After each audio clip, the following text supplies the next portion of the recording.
peut juste acclamer le nom de Jésus? Alléluia.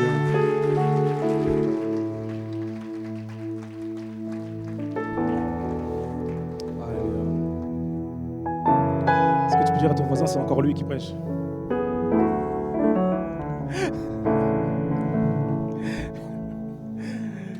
Yes. Est-ce que ça va, Église? Ouais? Vous allez bien? Est-ce que vous avez la forme? Ok. Super. Est-ce qu'on peut remercier également l'équipe de louanges, toute l'équipe? Merci beaucoup. C'était vraiment, vraiment bon. Vraiment bon. Je vais essayer de boire de l'eau. Pour l'instant-là, dis à ton voisin, je suis heureux que tu sois là.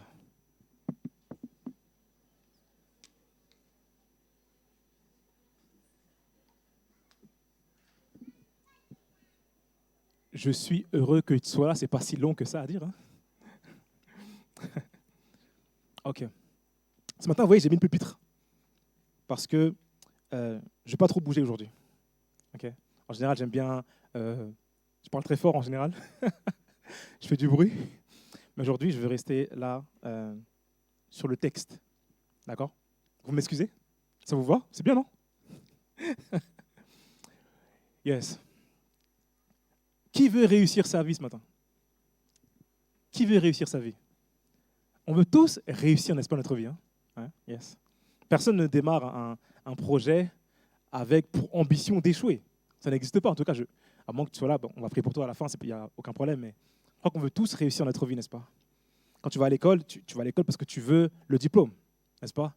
Quand tu as un travail, quand tu as étudié ton diplôme, du coup, quand tu as un travail, ben là, du coup, tu veux un salaire. Je sais qu'on a des bénévoles ce matin qui ont béni. Mais quand tu vas au travail, ton vrai travail, tu attends un salaire. Quand tu te maries, hein, rappelle-toi, quand tu t'es marié, tu t'es mis devant la chair et puis tu as dit, voilà, pour le meilleur et pour le pire, on ira jusqu'au bout, etc. etc. Tu n'anticipes pas l'échec. En tout cas, tu prévois de réussir, n'est-ce pas? Tu veux réussir.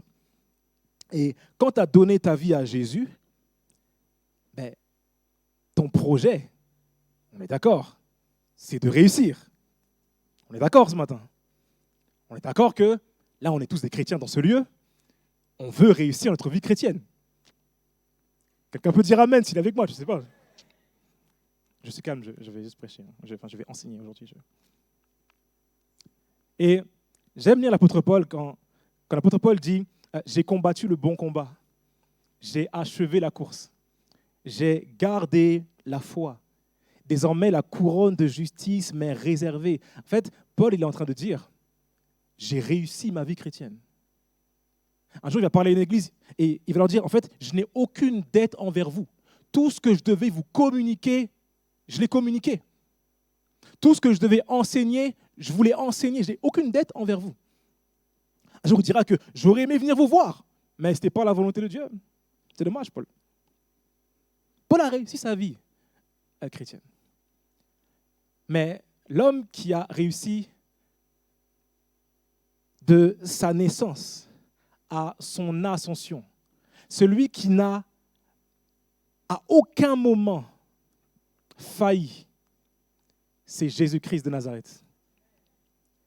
Et Jésus, c'est, je le crois, notre exemple. Je ne sais pas si vous vous souvenez, il y a une semaine, quand je criais beaucoup, pardonnez-moi encore de crier des fois, je vous disais que les anges, quand ils sont devant la face de Dieu dans Ésaïe 6 et dans Apocalypse chapitre 4, ils sont devant Dieu et ils voient la gloire de Dieu. Ils sont émerveillés par ce qu'ils voient. Ils sont impressionnés par ce qu'ils voient. Et ils sont là et waouh, mais quelle gloire ce Dieu-là. Et alors que nous sommes là et nous contemplons la face de Dieu, alors qu'on regarde le Seigneur, notre désir, c'est de ressembler à Jésus. Et c'est ça, réussir sa vie chrétienne. En fait, réussir sa vie chrétienne, c'est devenir comme le Seigneur Jésus. Je vais en parler par la suite. Mais vous remarquerez avec moi, les amis, que lorsque l'apôtre Paul a dit « j'ai réussi », il était en prison. Quand Jésus a dit « j'ai tout accompli », autrement dit, j'ai fait tout ce que je devais faire sur la terre, j'ai fait tout ce que Dieu m'avait demandé, j'ai réussi, Jésus était à ce moment-là sur la croix. Donc les standards de réussite ne sont pas les mêmes que dans le monde. Un gars du monde ici dirait, ça ne vend pas du rêve ton affaire, Joël. Ça ne vend pas du rêve. Ce matin, le titre de mon message est le suivant, il est extrêmement simple. Les fondations pour réussir en Christ. On va lire un texte et on va parcourir la vie de Jésus. On va survoler un texte, d'ailleurs même deux textes. On va parcourir comme ça la vie de Jésus et on va voir les fondations qui ont fait que Jésus a réussi sa vie chrétienne. Du moins sa vie, si je puis dire, christique. Parce que Jésus n'est pas chrétien, parce que Jésus est Christ, bon bref, t'as compris. Quand on était aux États-Unis avec pasteur Greg, on a rencontré un pasteur pour les enfants, il avait 70 ans, il ressemblait à Mika. Alors je ne dis pas que Mika ressemble à un gars de 70 ans, c'est pas ce que je dis, je n'ai pas dit ça. Mais ce que je veux dire, c'est qu'en fait, il avait un cœur énorme pour les enfants. Et il croyait vraiment que Dieu pouvait toucher le cœur des enfants. Et quand je parle des fois avec Mika, c'est vraiment ce cœur-là qu'il a pour les enfants. Et ce pasteur me parlait de comment il travaillait avec les enfants et je voyais le fruit, je me disais, mais c'est incroyable. Les enfants qui sont baptisés du Saint-Esprit très jeunes, ils donnent la vie à Jésus, ils sont à genoux et ils prient dans la présence de Dieu. Je me dis, waouh, mais ce gars de 70 ans, un peu comme un Josué ou un Caleb, il veut encore gravir des montagnes, il en veut encore pour Jésus. Je me dis, mais ce gars, il est en train de réussir sa vie.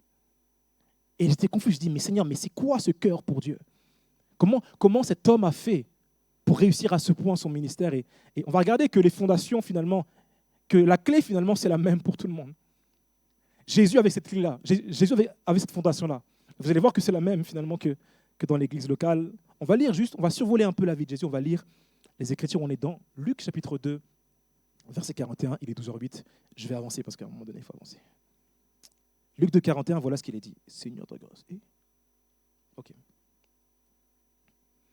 Les parents de Jésus allaient chaque année à Jérusalem, à la fête de Pâques. Lorsqu'il fut âgé de 12 ans, ils y montèrent selon la coutume de la fête.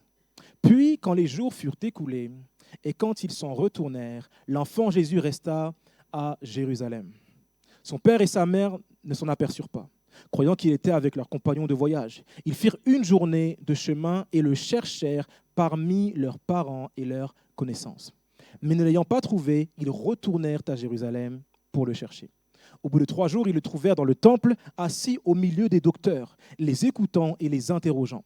Tous ceux qui l'entendaient étaient frappés de son intelligence et de ses réponses. Quand ses parents le virent, ils furent saisis d'étonnement et sa mère lui dit « Mon enfant, pourquoi as-tu agi de la sorte avec nous ? Voici ton père et moi, nous te cherchions avec angoisse. » Il leur dit « Pourquoi me cherchiez-vous ? Ne saviez-vous pas qu'il faut que je m'occupe des affaires de mon père ?» Mais ils ne comprirent pas ce qu'il leur disait. Puis il descendit avec eux pour aller à Nazareth. Il leur était soumis. Sa mère gardait toutes ces choses dans son cœur. Jésus croissait en sagesse, en stature et en grâce devant Dieu et devant les hommes. Amen. Voici mon premier point. Des fondations pour un but. En construction, on ne fait jamais de fondation sans connaître le but. La fondation, elle sert le but. Le but, ce n'est pas la fondation, mais la fondation, elle sert un but. Par exemple, quand j'ai construit ma maison avec ma femme, en 2020, on est parti voir un constructeur et on a dit, voilà, écoutez, monsieur, on veut construire une maison de telle taille, avec un étage, etc., avec un garage et tout ça. Et quand on lui a donné, du coup, les superficies, quand on lui a dit ce qu'on voulait comme maison, ben, du coup, à son tour, il a envoyé, du coup, les plans à leurs équipes. Et ils ont calculé les fondations en fonction du but. D'accord ? Le but, maintenant, ce n'est pas la fondation. Le but n'est pas la fondation. C'est ça ? C'est bon. Mais la fondation, elle est pour le but. Est-ce que ça va ? Ok. Si j'avais fait un immeuble, eh bien, les fondations auraient été beaucoup plus profondes et beaucoup plus larges que celles que j'ai aujourd'hui dans ma maison. Donc, la fondation, je l'ai dit, dépend du but. La question est la suivante ce matin, c'est quoi le but ?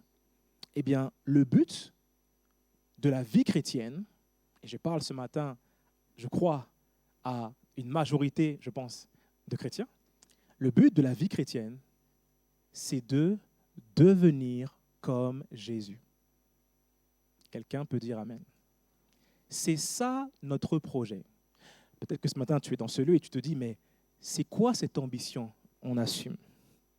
Notre ambition, en tant que chrétien, c'est de devenir comme le Seigneur. Parce que comme ces anges, je l'ai dit tout à l'heure, quand on voit Jésus, c'est le plus beau, c'est le plus magnifique.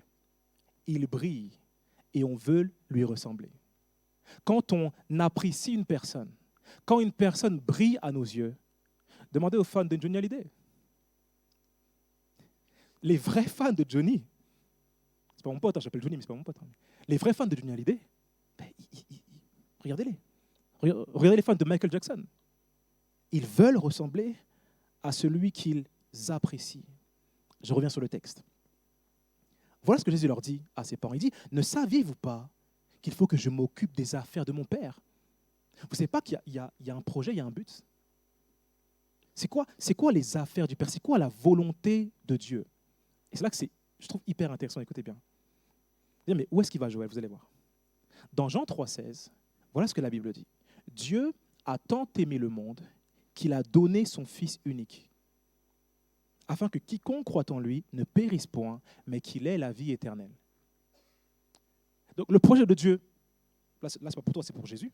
Son projet, c'est de prendre Jésus et le donner au monde.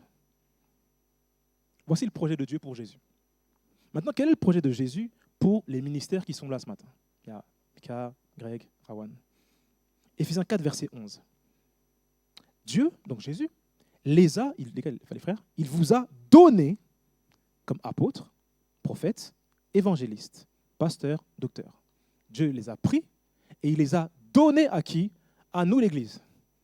Et il les a donnés pourquoi? Pour l'œuvre du ministère.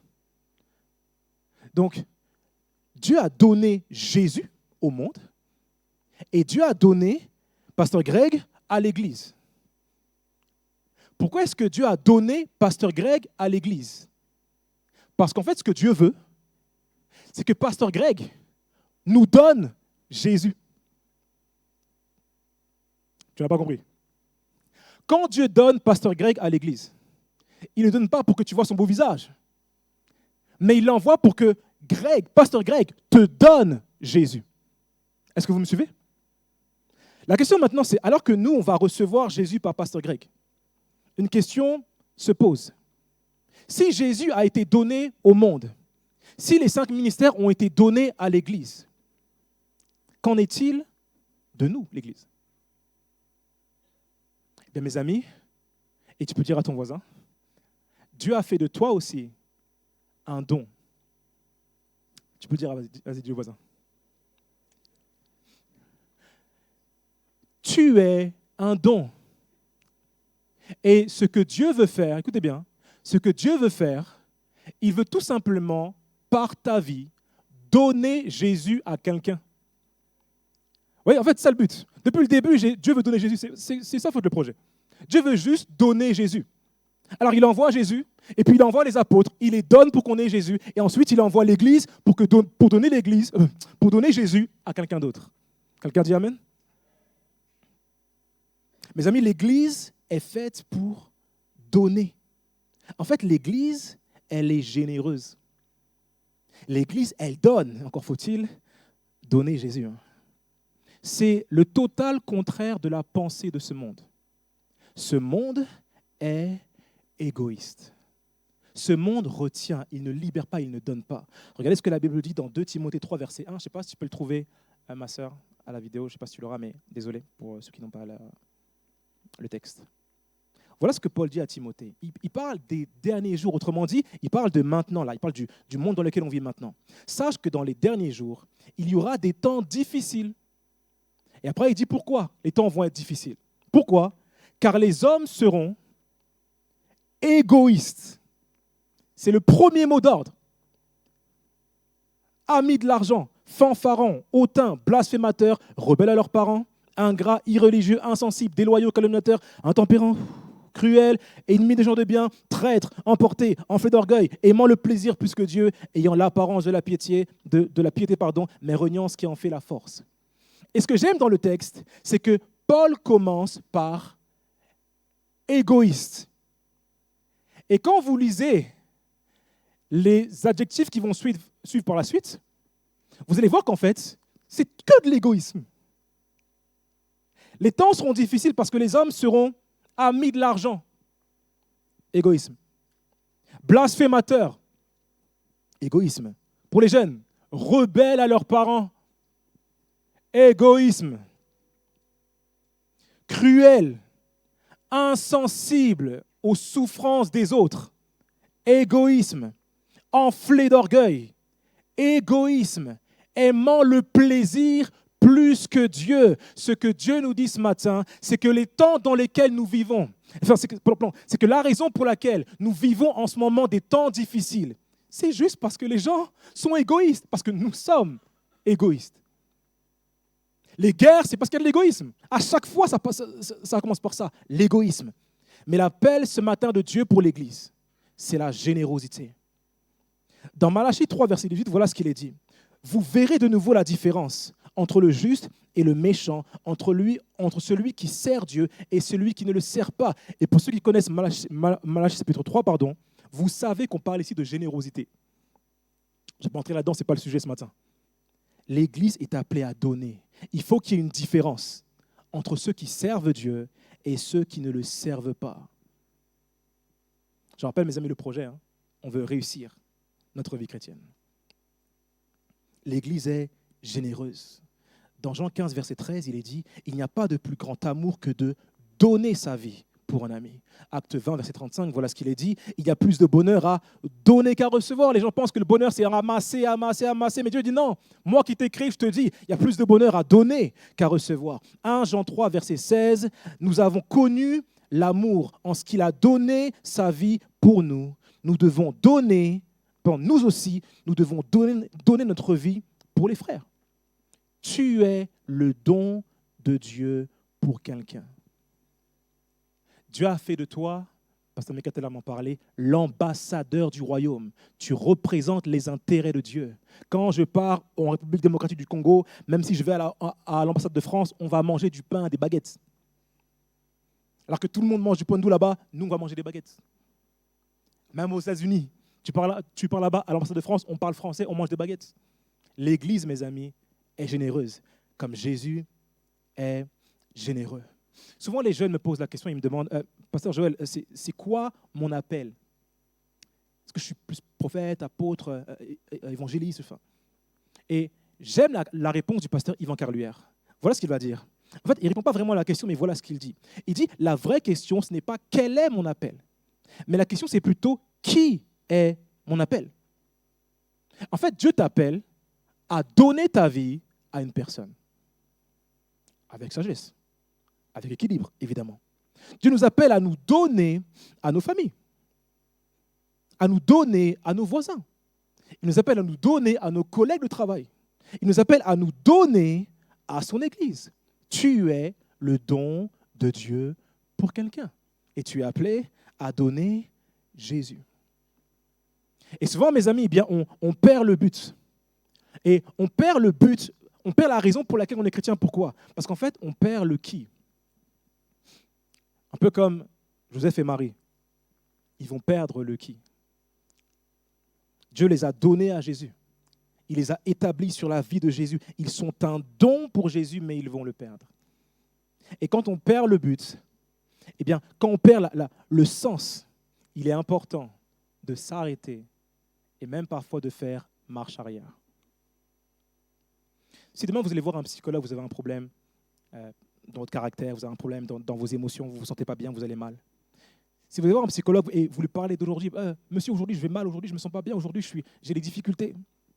Eh bien, le psychologue, il ne va pas juste s'arrêter sur ce que vous vivez maintenant, mais il va remonter en arrière, il va explorer le passé, parce qu'il sait que les difficultés d'aujourd'hui prennent souvent racine dans les fondations d'hier.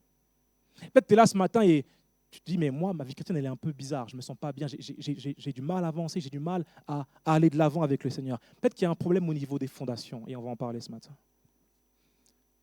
Ce matin, les amis, on va regarder à Jésus, pour voir à quel point les fondations de Jésus ont eu un impact sur sa vie, et pourquoi est-ce que les fondations de Jésus sont la base qui lui ont permis de réussir sa vie. C'est mon deuxième point, les fondations de Jésus lui-même. Petit a, les fondations humaines. Je sais que vous vous attendez ce matin à ce que je vous parle des mystères de spiritualité. On va en parler. Mais c'est important de comprendre que nos fondations humaines sont essentielles pour réussir notre vie chrétienne spirituelle. Ton humanité, elle est importante. Dis au voisin, tu es un être humain. S'il n'est pas d'accord, pince-le, tu verras que vraiment c'est un être humain. Tu verras. Mes amis, Jésus a des fondations humaines. Dieu fait homme a des fondations humaines. On en parle maintenant. Voici comment est-ce que Jésus est né. Matthieu chapitre 1, verset 18. On va regarder, on va encore parcourir la vie de Jésus simplement. Matthieu 1, verset 18. Voici de quelle manière arriva la naissance de Jésus. Marie, sa mère, ayant été fiancée à Joseph, se trouva enceinte par la vertu du Saint-Esprit, avant qu'ils eussent habité ensemble. Donc Joseph, une femme extraordinaire, Dieu a vu un cœur qui était ouvert, alors il va choisir cette femme, Marie, pleine de grâce, etc., etc. Maintenant Joseph, verset 19, Joseph, son époux, qui était un homme de bien, et notez ceci, Joseph était un homme de bien, et qui ne voulait pas la diffamer, se proposa de rompre secrètement avec elle. Joseph, il pense que Marie l'a trompé. Et c'est normal qu'il pense comme ça, si je puis dire. Mais voici un homme de bien qui va avoir une réaction extraordinaire. Voici un homme de caractère, un homme qui a de véritables bases. Au lieu de faire comme les pharisiens, rappelez-vous des pharisiens, lorsque Jésus est là, il est dans une sorte de cour, et puis à un moment donné, les pharisiens vont lui amener une femme prise en flagrant délit d'adultère. Vous vous rappelez de l'histoire, n'est-ce pas? Et là, en fait, ils vont dire, mais Jésus, est-ce qu'on peut la lapider, cette femme? Elle a péché, il faut la lapider. Ils vont essayer de la juger. Joseph n'a pas ce cœur. Joseph, lui, il est un homme de bien. Il se sent trahi, mais il a la bonne réaction. Qu'est-ce qu'il fait? Eh bien, il ne veut pas l'humilier. Alors, il va rompre secrètement. Et on peut imaginer que Jésus a pris exemple sur son père. C'est possible. C'est possible. Verset 20. Comme il y pensait, voici un ange du Seigneur lui apparut en songe et dit, Joseph, fils de David, ne crains pas de prendre avec toi Marie, ta femme, car l'enfant qu'elle a conçu vient du Saint-Esprit. Elle enfantera un fils et tu lui donneras le nom de Jésus. C'est lui qui sauvera son peuple de ses péchés. Dieu va envoyer un ange. Il va envoyer un ange pour dire à Joseph, Joseph, reste avec Marie. Je ne sais pas si vous imaginez, si vous comprenez un peu la chose. Le gars, il a le droit, hein. Il peut se séparer. Tout le monde n'est pas obligé d'avoir comment dirais-je? Bref, tout le monde n'est pas obligé de prendre une femme qui a un enfant. On n'est pas obligé, ok? Mais c'est Dieu, les amis, c'est Dieu lui-même qui va dire à Joseph, Joseph, prends cette femme, prends cet enfant. Et on pourrait dire, mais Dieu, attends, là on parle de toi, on parle de Dieu lui-même. On parle de Dieu qui s'est fait homme, de Dieu qui est venu dans la chair. Est-ce que vraiment c'est utile d'avoir un papa? Mes amis, Dieu envoie un ange. Dieu envoie un être spirituel. Parce que Dieu considère que Jésus-Christ, homme, dans son humanité, il a besoin d'un père. Jésus avait des fondations humaines solides. Et c'est important d'avoir des fondations humaines, un caractère solide pour réussir sa vie chrétienne. J'aime ce qu'il dit au verset 21 à l'ange. Elle enfantera un fils et tu lui donneras le nom de Jésus. Donc Marie enfante un fils, mais c'est toi, Joseph. C'est moi, Dieu, je te donne à toi la responsabilité, Joseph, de lui donner le nom de Jésus. En fait, Dieu, il établit Joseph, tu es son autorité, tu es son père. Tu as vraiment ta place dans sa vie, tu es important, tu comptes dans la vie du Messie, de l'enfant, de l'homme Jésus. Jésus avait des bases solides. Et là, j'imagine quelqu'un qui me dit, mais Joël, moi, je n'ai pas eu de base solide. Moi, je n'ai pas eu de parents qui étaient là, présents, constants. Moi, mes parents ont eu des problèmes, etc., etc., etc. On va en parler par la suite. Mais j'aimerais te dire ceci ce matin. Quel que soit ton parcours, Dieu veut faire de toi son enfant. Même si tu n'as pas eu un père exemplaire, une mère exemplaire, il veut devenir ton père. Et tout à l'heure, je vais te dire comment est-ce qu'il va le faire. J'ai écrit ceci. On ne peut pas vivre pleinement sa vie spirituelle en négligeant sa réalité humaine. Dieu ne nie pas ce que nous sommes, mais il nous apprend à être vrais pour mieux nous transformer. Ce matin, les amis, ce que je veux dire à quelqu'un, c'est que ton humanité compte dans ta réussite chrétienne. Ton caractère est important dans ton succès en Jésus-Christ. Verset 41, Luc 2, verset 41. Les parents de Jésus allaient chaque année à Jérusalem à la fête de la Pâque. Donc voici des parents qui ont des qualités, qui ont un dépôt. Ce sont vraiment de bons parents dans l'humanité, mais également sont des parents qui sont spirituels. Et Jésus avait également des fondations spirituelles. C'est mon deuxième point dans le deuxième point. Verset 46, Luc 2, 46. Au bout de 3 jours, ils le trouvèrent dans le temple, assis au milieu des docteurs, les écoutant et les interrogeant. Tous ceux qui l'entendaient étaient frappés de son intelligence et de ses réponses. Jésus est dans le temple. Et là, on découvre maintenant ses fondations spirituelles. Premièrement, la prière. Jésus se trouve dans un temple.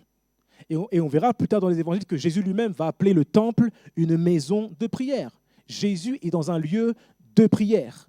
Deuxièmement, la communion fraternelle. Deuxième fondation, la communion fraternelle. Jésus est assis au milieu des docteurs. Il est là, il est parmi les frères. Il n'est pas dans un coin tout au fond, même si je ne te juge pas, frère, tu es là-bas, il n'y a aucun problème, mais il n'est pas dans un coin tout au fond isolé. Non, il est au milieu des frères. Il n'est même pas dans le cercle des frères. Il est carrément au centre.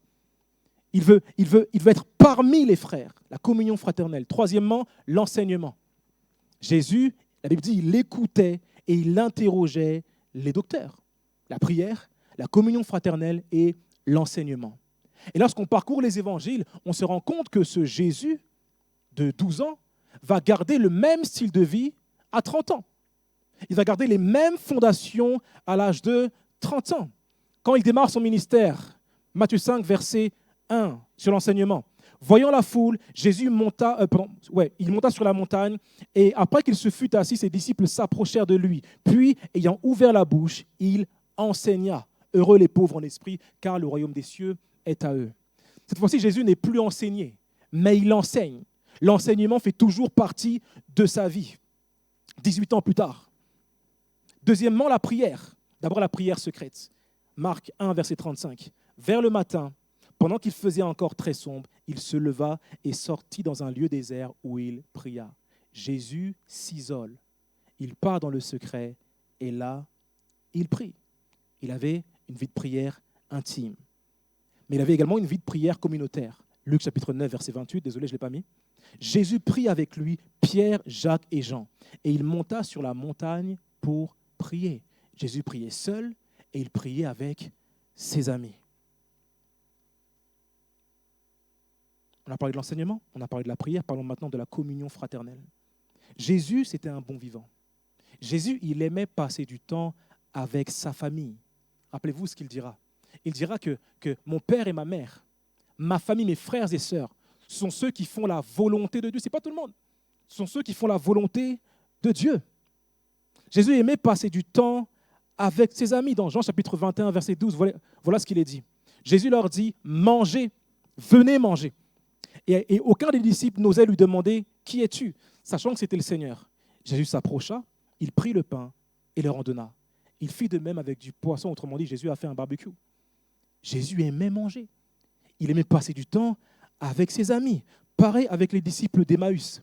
Luc 24, verset 30. Pendant qu'il était à table avec eux, il prit le pain et après avoir rendu grâce, il le rompit et leur donna. Jésus aimait la communion des frères. Il aimait être avec sa famille spirituelle.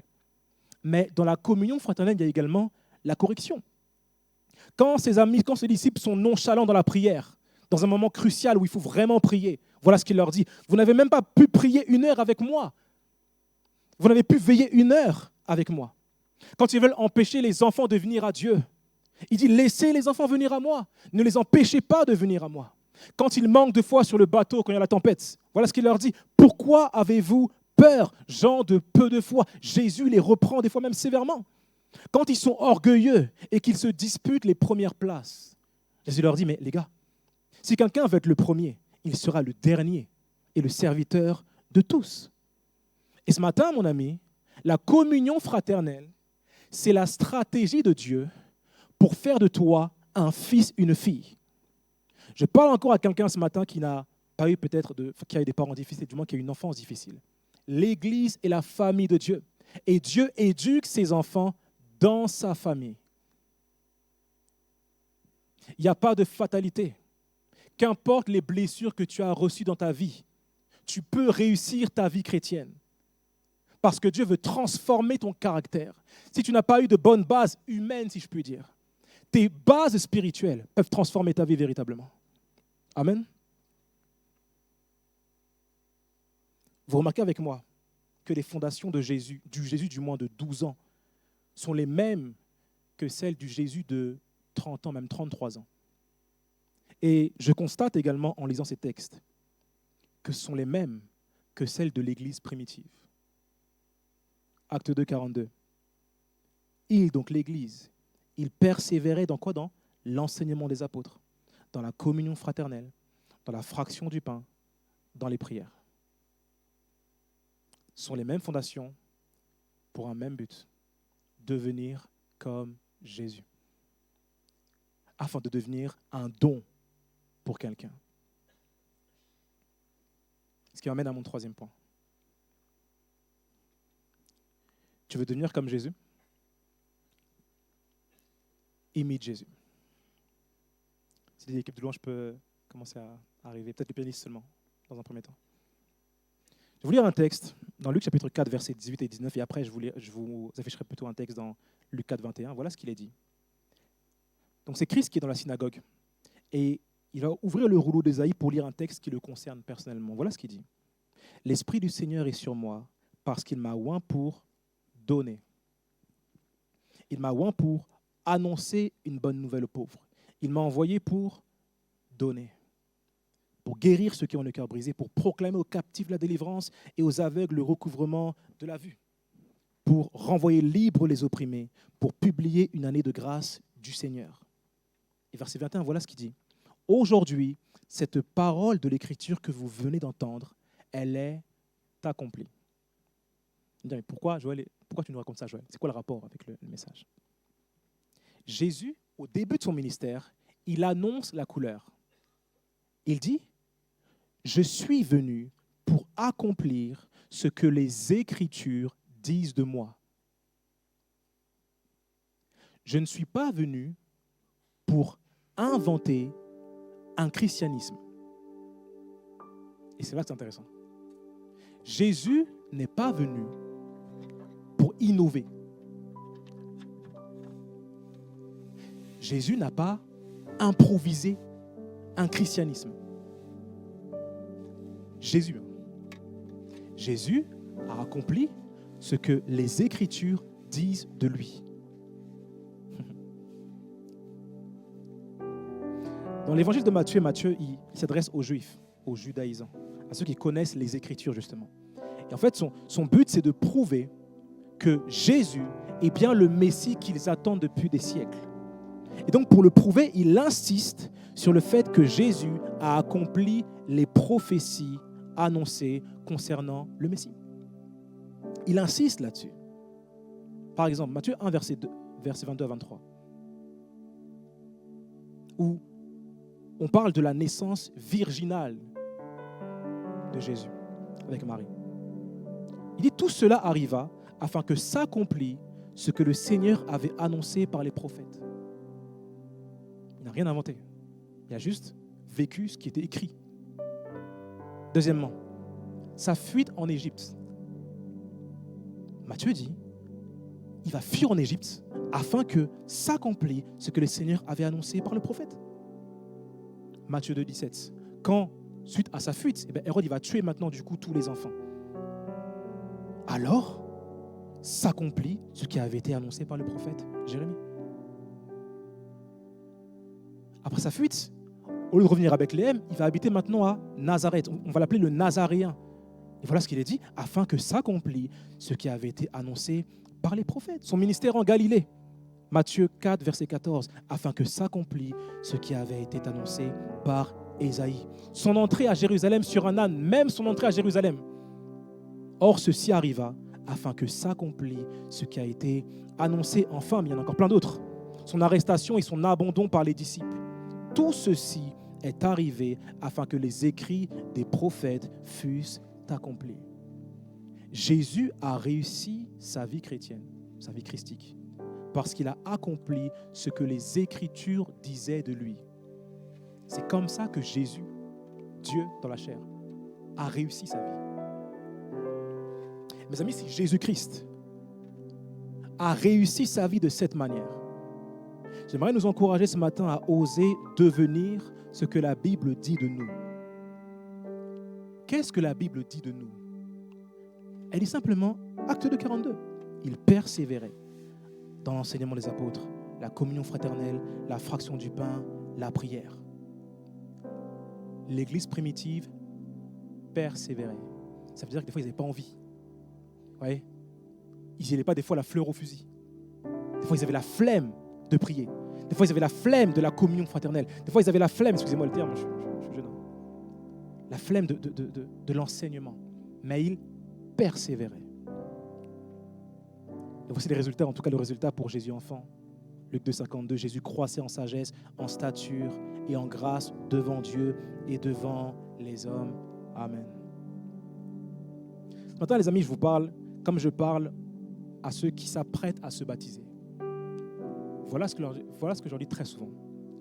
Je leur dis, vous savez, j'en ai vu des jeunes comme vous passer. J'en ai vu venir très motivés. J'en ai vu plein. Ça fait 1 an et demi maintenant que je fais ça. Et j'ai remarqué une chose. Ceux qui persévèrent dans ces fondations-là, ils avancent avec Dieu. Mais ceux qui ne persévèrent pas, ils stagnent. Et parfois même, on ne les voit plus, ils quittent l'église. Si Jésus ne s'est pas inventé un christianisme, il n'y a pas de secret. Jésus-Christ, Dieu, n'a pas inventé sa vie sur la terre. Il n'a pas inventé son christianisme. Qui sommes-nous pour inventer une manière de suivre le Seigneur? C'est là, dans les Écritures.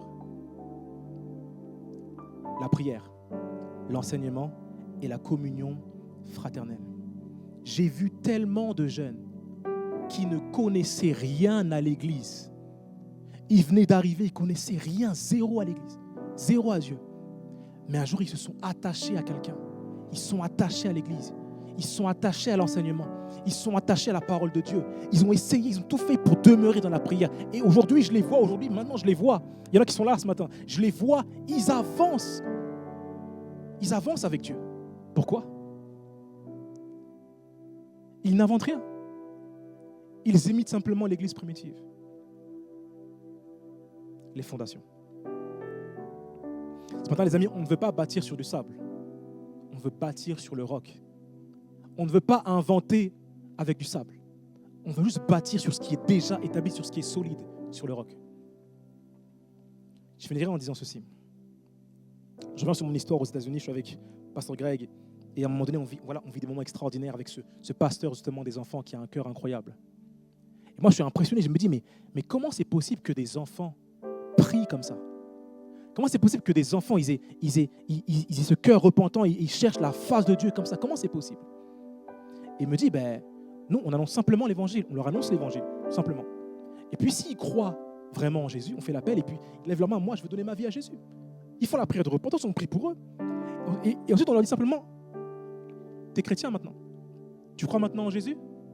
Voici la clé. À partir de demain, lundi, et tout au long de la semaine jusqu'à samedi, voici ton défi.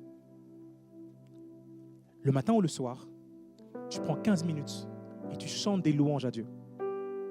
Même si tu chantes un ami à droite, un ami à gauche, à tous, bon appétit, dis ce que tu veux, mais élève le nom du Seigneur. Dis merci au Seigneur. Chante des louanges à Dieu. Ensuite, tu prends ta petite Bible d'enfant et puis tu lis un texte. Si tu ne sais pas lire, tu demandes à tes parents qu'ils puissent te lire. Il n'y a aucun problème. Tu as des gamins de 8, 9 ans des fois qui sont là. Et puis tu fais ça. Et puis juste tu lis ta Bible. Et après, tu prends 10 minutes et tu pries sur le texte. Ça fait combien? Ça fait 40 minutes dans la présence de Dieu tous les jours. 15 minutes de louange, 15 minutes dans la parole, 10 minutes de prière. Tu le fais tous les jours. et dimanche, tu reviens me voir. Puis il arrive dimanche, avec un cœur d'enfant, il arrive dimanche, et puis, c'est bon, daddy, j'ai pas réussi, j'ai raté un jour de prière. Daddy lui dit, c'est pas grave, persévère, continue. Ok, daddy, je continue. Et puis il part. Bon, il parle anglais, donc, ok, let's go. Et dimanche d'après, il revient. Daddy, I got it. J'ai réussi. Je l'ai fait. Il t'a pris tous les jours, hein? Oui. T'as lu la Bible tous les jours? Oui, daddy. Ok. Maintenant, je prie pour toi. Reçois l'Esprit. Et généralement, ou même systématiquement, ils sont baptisés de l'Esprit. Et dans le staff du pasteur, il y a des gamins de 11 ans qui imposent les mains. Ils sont baptisés de l'Esprit, donc ils imposent les mains et puis ils donnent des paroles de connaissance, de sagesse et tout. C'est incroyable. Et moi, je suis là, sur ma table, on est à table et puis on mange un repas. Et je suis dépassé. Je dis, mais Seigneur, mais c'est quoi? J'ai dit au gars, mais c'est quoi le secret, frère? Il me dit, ça n'a pas changé. Tu connais le texte, pasteur Joël, c'est là. Et il me voit, je suis un peu dépassé. Et puis, comme par hasard, parce que Dieu est bon, comme par hasard, il y a un enfant, je ne sais pas ce qu'il faisait là. Il était avec ses parents. C'était le seul enfant de la... Parce qu'en fait, c'était une formation pastorale. Hein, c'est ça, et il y a un gamin qui était là, comme par hasard, il était là. Et puis, le pasteur du coup des enfants, donc 70 ans, le Caleb, hein, il appelle, « Hey, Christian », il s'appelle Chrétien. Donc, Christian. Bon, bref. « Christian, come on ». Ce pasteur a besoin de prière. Il me voyait, j'étais, mais Seigneur, mais c'est pas possible, mais c'est incroyable. Même moi, j'ai pas cette foi pour ma fille, Seigneur, pardonne-moi et tout. Tu vois. Et là, il pose la main sur mon épaule, le petit, hein, Christian, pose la main sur mon épaule. Et il prie en langue. J'entends, il prie en langue. Parce qu'il est là, et puis il prie dans mon oreille, il prie en langue. Et il dit, Daddy, je vois rien. Il dit, prie encore en langue. Il prie encore en langue. Et il dit, ok, je vois quelque chose. Et là, il a une vision, et puis il me donne une parole prophétique. Claire sur le moment que je vivais en ce moment-là. Extrêmement clair.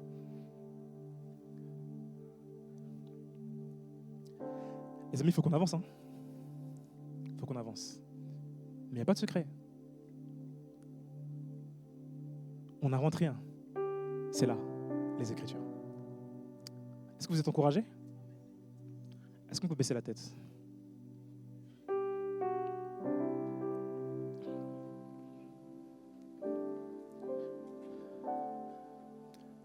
Père, nous voulons aller de l'avant, Seigneur. Père, on veut arrêter de jouer aux chrétiens. On veut te prendre au sérieux. Ta parole, elle porte vraiment du fruit, Seigneur. Père, si Jésus ne s'est pas inventé une vie chrétienne, on ne veut pas jouer aux chrétiens. On veut l'être vraiment. Fais-nous grâce. Donne-nous le vouloir et le faire. Donne-nous le désir, Seigneur, de demeurer dans les Écritures. Donne-nous le désir de chercher les mystères dans ta parole.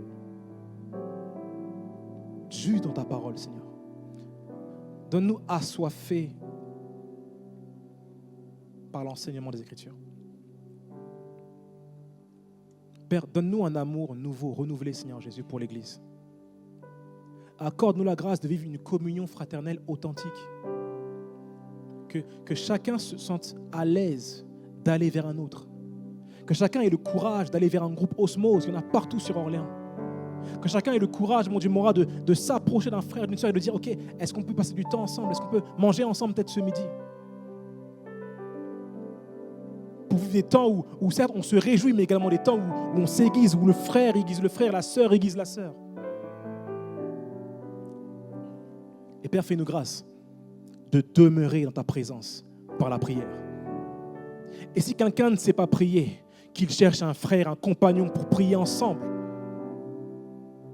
Qu'on puisse apprendre les uns les autres, ensemble, à prier. Et Père, ce matin, si quelqu'un a peut-être des fondations humaines difficiles, douloureuses, je prie, Père, qu'il puisse trouver refuge dans l'église locale. Qu'il se laisse aimer déjà. Qu'il se laisse peut-être corriger et reprendre. Qu'il se laisse consoler également, encourager. Père, on veut aller de l'avant. Il faut qu'on avance, Seigneur. Et on veut que personne ne reste derrière. On veut avancer comme un seul homme. C'est notre cœur, c'est notre désir ce matin. Et c'est la prière de ton Église ce matin, Père. Au nom de Jésus. Amen.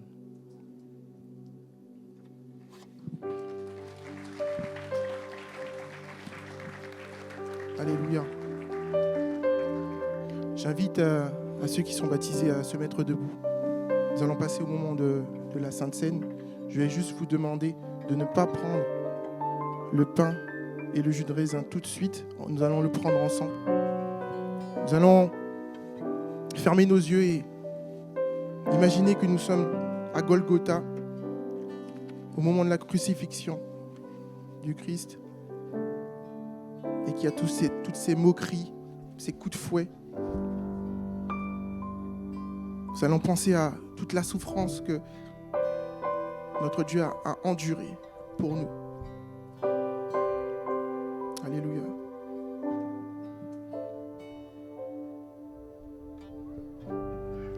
À la croix, je me prosterne, où ton sang coula pour moi. Aucun amour n'est plus grand. Tu as gagné sur la mort. Ta gloire emplit les lieux très hauts. Rien ne peut nous séparer. À la croix, je me prosterne, où ton sang coula pour moi. Aucun amour n'est plus grand. Tu as gagné sur la mort. Tu as gagné sur